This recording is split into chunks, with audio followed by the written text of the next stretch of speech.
자, 질문 읽을게요. 예전에 토론 시에 압도적인 자료의 양과 말솜씨로 상대편을 설득시키는 장면을 본 적이 있습니다. 그러한 경우에는 확증 편향이 발생하지 않은 것인가요? 확증 편향은 자신의 주장과 상반되는 데이터를 받아들이지 않으려고 하는 것이라고 이해했는데, 이 같은 경우에는 왜 그런 모습이 보이지 않는 것인지 의문이 들었습니다. 또한 확증 편향을 심화시키는 요인이 단지 자신의 입장과 반대되는 데이터를 무작정 들이댔을 때뿐인지 혹시나 또 다른 요인이 있는지 궁금하여 여쭤봅니다.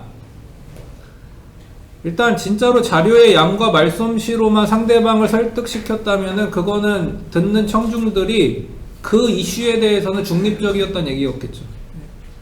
근데 듣는 청중이 언제나 이렇게 중립적일 거라고 기대할 순 없어요. 오히려 양쪽 어딘가에 되게 치우쳐 있는 청중들이 오히려 더 있기 마련이죠. 또 이미 그 얘기를 듣기 전에 찬성이든 반대든 한쪽으로 의사결정을 하고 듣는 사람들이 대부분이에요. 그래서 우스갯소리지만 팔짱 끼고 어디 뭐라고 하나 한번 들어보자 뭐 이런 심산으로 하는 경우들이 오히려 더 많기 때문에 이거는 근데 굉장히 드문 경우라고 할 수 있어요. 그리고 정말 모든 사람이 오히려 반대로 중립적이지 않으면은 대다수가 반대쪽으로 이미 확 쏠려 있던지 아니면 찬성 쪽으로 또 확 쏠려 있기 때문에 그 사람의 자료와 말솜씨로 설득되는 것처럼 느껴졌을 수 있죠.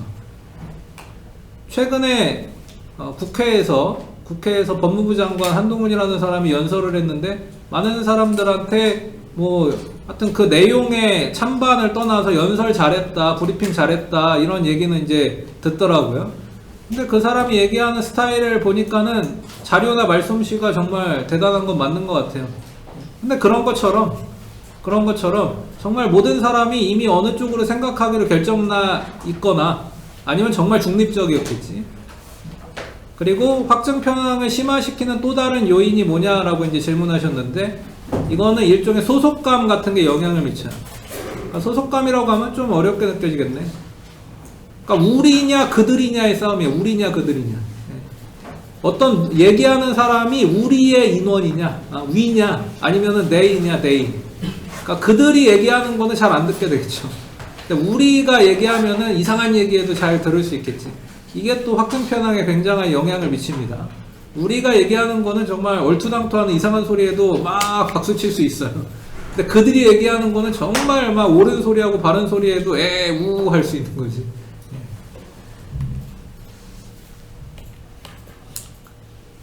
다음 질문 드리고 싶은 것이 있습니다. 인간은 확증 편향을 가지고 대화를 가지게 되면 설득하는 상대방의 이야기를 듣지 않고 귀를 닫게 되는데, 공감대와 정서를 건드리며 대화를 시작하게 되면 그 확증 편향이 줄거나 경쟁 심리가 유해져 설득하는 사람의 이야기를 듣게 된다고 이해했습니다. 그런데 공감대를 형성하고 정서를 건드리면 그 편향의 장벽이 무너지는 과정에 대한 설명을 듣고 싶습니다.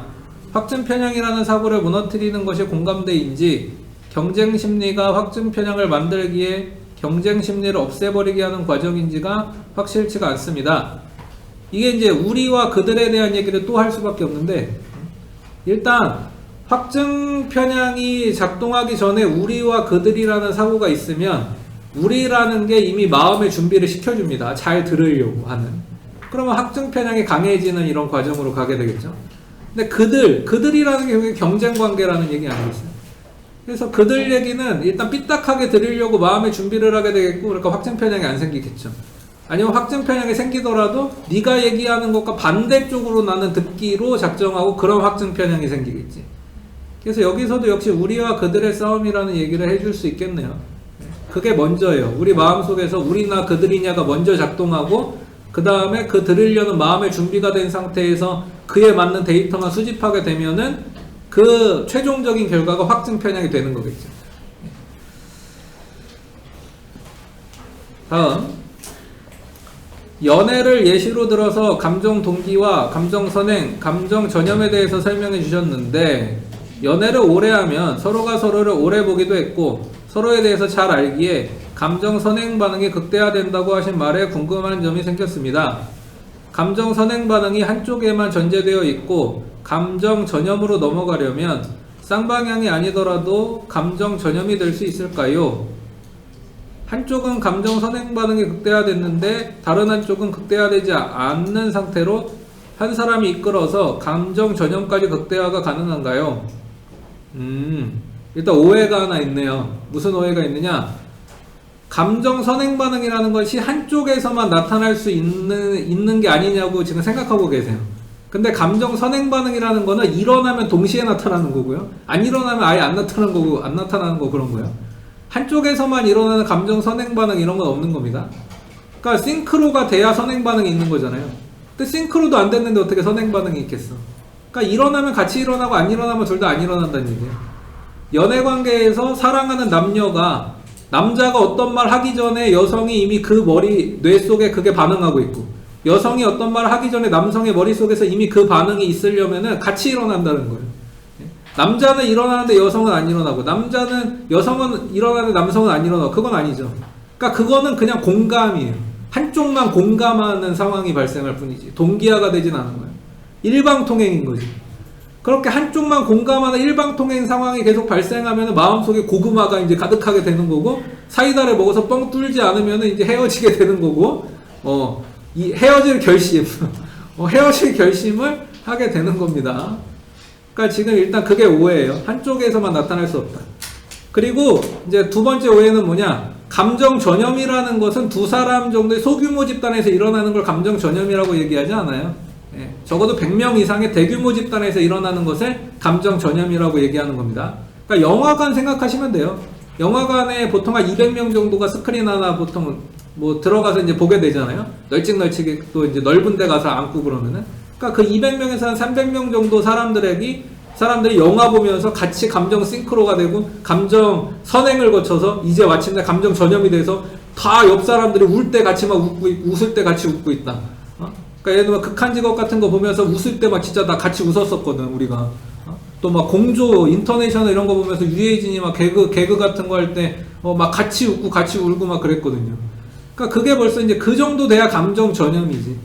그러니까 여러분 지금 우리는 코로나 생각해보세요. 이게 전염병이잖아요. 전염병이 그냥 우리 2명만 걸렸어. 이게 전염병이야? 아니잖아. 뭐 다 아마 퍼져나가야 전염병이지. 그치? 그것처럼 감정 전염은 적어도 100명 이상의 대규모 집단에서 일어나는 일을 감정 전염이라고 하고, 그래서 이제 아까 케네디 연설 같은 경우에 3만 명이 감정 전염이 된 거죠. 근데 그 감정 전염이라는 용어를 몰랐을 때는 그냥 감정 싱크로, 그 다음에 감정 선행 반응 이런 거 알게 되면서 이게 감정 전염까지 가는구나 이렇게 연구 결과로 순차적으로 밝혔다는 거지. 그래서 오늘 이제 그런 얘기를 했던 겁니다. 네, 이렇게 답변